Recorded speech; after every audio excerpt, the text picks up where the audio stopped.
మన యూనివర్స్‌లో ఉన్న అతిపెద్ద మిస్టరీ ఏంటంటే, యూనివర్స్ ఏజ్ రఫ్‌లీ 13.8 బిలియన్ ఇయర్స్. అందులో బిలియన్స్ ఆఫ్ స్టార్స్ ఉన్నాయి. ట్రిలియన్స్ ఆఫ్ ప్లానెట్స్ ఉన్నాయి. లాజికల్లీ చూస్తే లైఫ్ ఎర్త్ మీద ఒక్కటే ఉండడం చాలా అన్‌లైక్లీ కదా! ప్రాబబిలిటీ ప్రకారం మిలియన్స్ ఆఫ్ ఇంటెలిజెంట్ సివిలైజేషన్స్ ఉండాలి. కానీ మనం ఏమైనా చూసామా? Complete silence. No alien signal, no alien space craft, no intelligent civilizations. ఇదే ఫెర్మి పారాడాక్స్. ఈ క్వెషన్ ఎక్కడ స్టార్ట్ అయిందంటే 1950స్‌లో ఫెర్మి అనే ఫిజిసిస్ట్ ఒక సింపుల్ క్వెషన్ అడిగాడు. Where is everybody? యూనివర్స్‌లో లైఫ్ కామన్ అయితే ఏలియన్స్ ఈ పాటికి మనల్ని కాలనైజ్ చేసి ఉండాలి. కానీ మనకేమీ కన్ఫర్మ్డ్ ఏలియన్ సిగ్నల్ లేదు. మనం ఏమైనా సెర్చ్ చేస్తున్నామా అంటే టెలిస్కోప్ యూస్ చేసి సిగ్నల్ స్కాన్ చేస్తున్నాం. థౌజండ్స్ ఆఫ్ ఫ్రీక్వెన్సీ స్కాన్ చేసాము. కానీ నో కన్ఫర్మ్డ్ ఏలియన్ సిగ్నల్. ఇంకా ఇంట్రెస్టింగ్ న్యూస్ ఏంటంటే రీసెంట్గా కూడా సైంటిస్ట్ చెప్తున్నారు ఒకవేళ ఏలియన్ సిగ్నల్ పంపించినా మనం డిటెక్ట్ చేయలేకపోవచ్చు. ఎందుకంటే స్పేస్లో ఉన్న వెదర్కి, స్టెల్లార్ స్టామ్స్కి ఆ సిగ్నల్ వీక్ అయిపోయి ఉండొచ్చు. దాని అర్థం ఏంటంటే యూనివర్స్ సైలెంట్ కాదు. మేబీ మనమే రిసీవ్ చేసుకోలేకపోతున్నాం. ఒక్క సెకండ్ ఇమాజిన్ చేసుకోండి, మనకంటే జస్ట్ 1000 ఇయర్స్ అడ్వాన్స్ సివిలైజేషన్ ఉందనుకోండి. మనం 1000 ఇయర్స్లో ఏం చేసాం? హార్స్ బండ్ నుంచి వరకు వచ్చాం. అలా వాళ్ళు ఎక్కడుండి ఉండొచ్చు?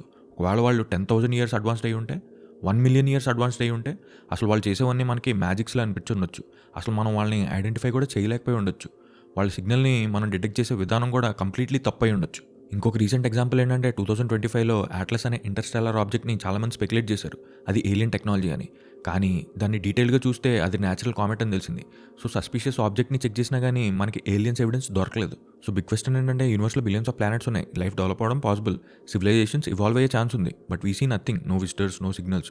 So where is everybody? Scientist ఇచ్చిన ఎక్స్‌ప్లనేషన్స్ ఏంటంటే నంబర్ 1, లైఫ్ అనేది చాలా రేర్ అయ్యి ఉండొచ్చు. అదొక రేర్ కాస్మిక్ ఈవెంట్ అయ్యి ఉండొచ్చు. దాని అర్థం ఏంటంటే వి ఆర్ అలోన్.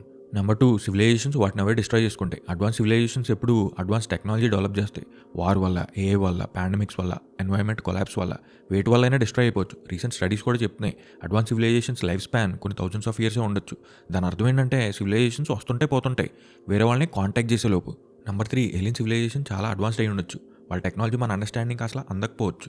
మనం అసలు వాళ్ళని డిటెక్ట్ కూడా చేయలేకపోవచ్చు. అంటే చిన్న చిన్న చీమలు వైఫై సిగ్నల్స్ని అర్థం చేసుకోవడానికి ట్రై చేస్తున్నట్టు అనమాట. Number 4, they might be hiding. ఈ ఇంట్రెస్టింగ్ థియరీ ఏంటంటే అడ్వాన్స్ సివిలైజేషన్స్ ఇంటెన్షనల్గా సైలెంట్గా ఉండొచ్చు. ఎందుకంటే వాళ్ళ లొకేషన్ వేరే వాళ్ళకి తెలిస్తే అది వాళ్ళకి చాలా డేంజరస్ అయి ఉండొచ్చు. యూనివర్స్ చాలా పెద్దది, billions of galaxies, trillions of planets, but we see complete silence. So question ఏంటంటే మన యూనివర్స్లో ఒక్కలమే ఉన్నామా, లేదంటే ఏలియన్స్ ఆల్రెడీ మనల్ని డిటెక్ట్ చేసి సైలెంట్గా అబ్జర్వ్ చేస్తున్నారా? నెక్స్ట్ ఎపిసోడ్లో ఇంకా డిస్టర్బింగ్ ఐడియాస్ డిస్కస్ చేద్దాం. Until next episode, keep questioning.